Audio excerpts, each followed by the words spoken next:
What's up, everyone? Welcome to the Monday, June 26th edition of the MLB Sims video. I'm your host, Adam Scherer. You can follow me on Twitter at ShipMyMoneyDFS. And as we've been doing for the last week, we're going to walk through the MLB Sims tool, looking at DraftKings and seeing what things look like early on in the day.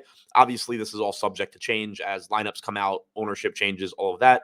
But this should give us a good look at how we can approach the slate, find some contrarian plays, at least early on in the day. And so we're going to walk through that, see what team stacks are showing up the most, see what players are showing up the most, what players we're not getting to that are popular. So should be pretty interesting with a 6-game slate today. I've already looked at it, and there are definitely some pretty interesting results that we will talk about. Be sure, if you're watching this on Twitter, to like the video. If you're watching it on YouTube, hit the thumbs up button. Both of those things help us out quite a bit. Also, if you're watching on YouTube, subscribe to the Stokastic YouTube channel. And now we're going to get into it, starting with looking at some of the top lineups. We have it sorted here by simulated ROI. And you can see at the top, we have a 5-man Minnesota stack with Detmers and Heaney, so 2 mid-range pitchers, both of them with significant strikeout upside. And then we're getting to a low-owned Minnesota team in a very tough spot against Spencer Strider. But it's got a high simulated ROI because you do have good one-offs around it. You have Shohei Ohtani, you have Starling Marte, and you have Luis Garcia from the Nats at second base as your one-offs. Minnesota does have power. They do also strike out a lot. Strider has had some issues with right-handed power this year, and we're getting to a lot of it in this particular lineup. You see we have Royce Lewis, we have Carlos Correa, we have Byron Buxton. Christian Vasquez, not a great power hitter, but serviceable for a catcher. And then we have the left-handed Joey Gallo, who is left-handed, but obviously has a ton of power as well. So that's showing up as our top lineup here when we sort by simulated ROI. Next, we have the Milwaukee stack. This is another team that isn't in the best spot. They're facing Justin Verlander, who is still a competent, serviceable pitcher. Hasn't been as good this year as he has in the past, and he probably does get better as the year goes on, but it's only a 6-game slate, and he's getting around 30% ownership or so. So we have Milwaukee showing up quite a bit here when you look at the top stacks. Looking at this individual lineup, we're getting up to Spencer Strider in this one. We also have Reed Detmers again.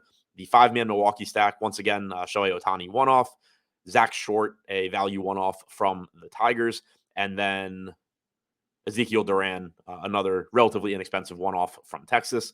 So that's showing up as our second best lineup. If you just look through the stacks, you're seeing a lot of Milwaukee, a lot of Minnesota. We have an Angels 5-man here with Luis Castillo and a very cheap Cole Irvin going up against the Reds. Now, if we sort by or look at the exposures, first we need to select our top 150 lineups, look at the exposures. Milwaukee, as you can kind of see when you're looking through the lineups, Milwaukee's coming in at the top, Minnesota's coming in second. These are both relatively low probability stacks, but with it being a shorter 6-game slate, a lot of times you do end up wanting to get to these stacks a little bit more because it's just everybody's, in terms of ownership, a little bit more popular. Ownership just ends up, being more concentrated because you have less players to choose from.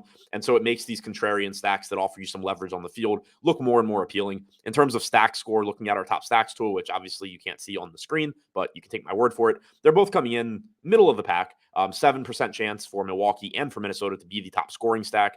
Both of them offer some value as well. Obviously, you're not using that value to get to Spencer Strider in the case of Minnesota, but for Milwaukee, you can.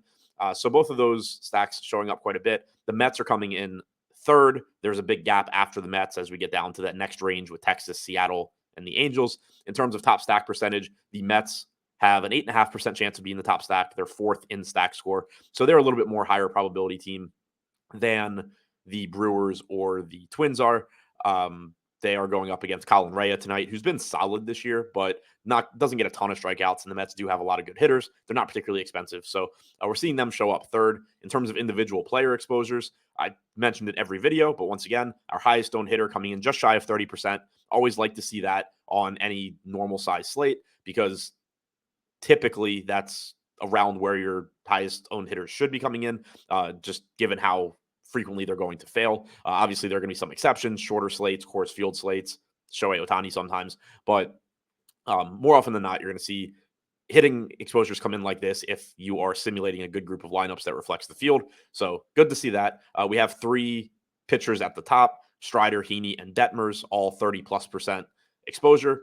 They are projected to be three of the more popular pitchers on the slate. So that's another reason that you see Milwaukee and Minnesota stacks showing up so much is we're getting a lot of Strider, who projects for 46% ownership. We're getting a lot of Detmers, who projects for 30%. And we're getting a lot of Heaney, who projects for 24%.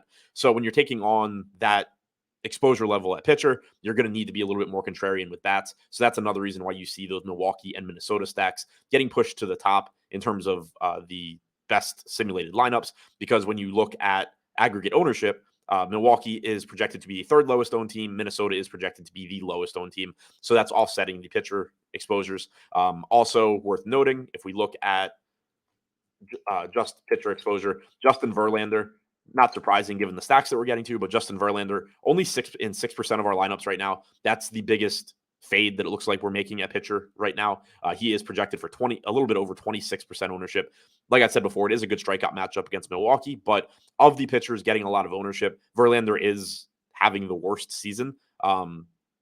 Other than probably Heaney, but Heaney's facing the Tigers, so that's a little bit different.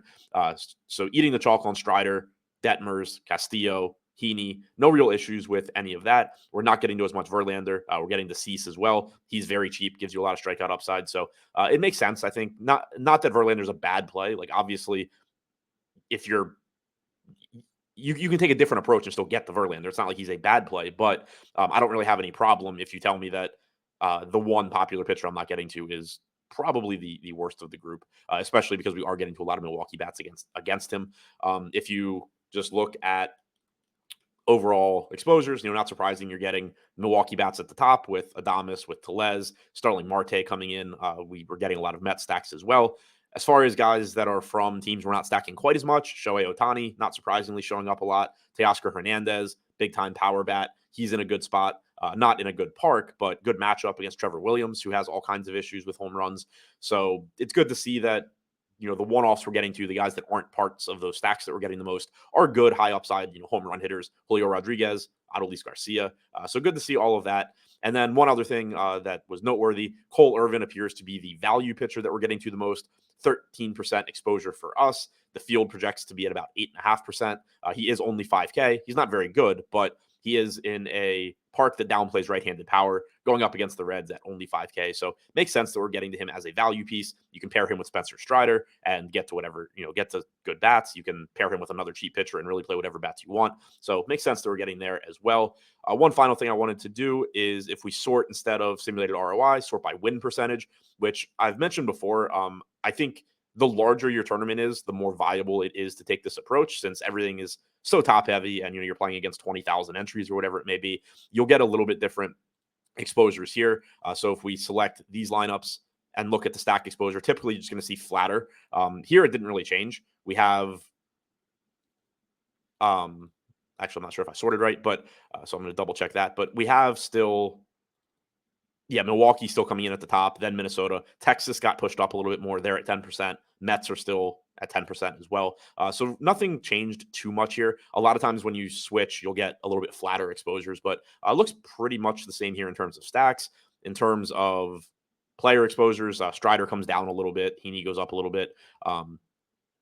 Everything looks pretty similar, so no real change there, regardless of how you sort. So that's it for today. Again, right now, things can obviously change, but early on in the day, it looks like we are looking to stack against a couple of popular pitchers, getting to the Twins against Strider, getting to the Brewers against Verlander as contrarian plays, and then rounding it out with just some really good one-offs. So that's all I have for this video. Thank you for checking it out. Hope you enjoyed it, and good luck on your lineups.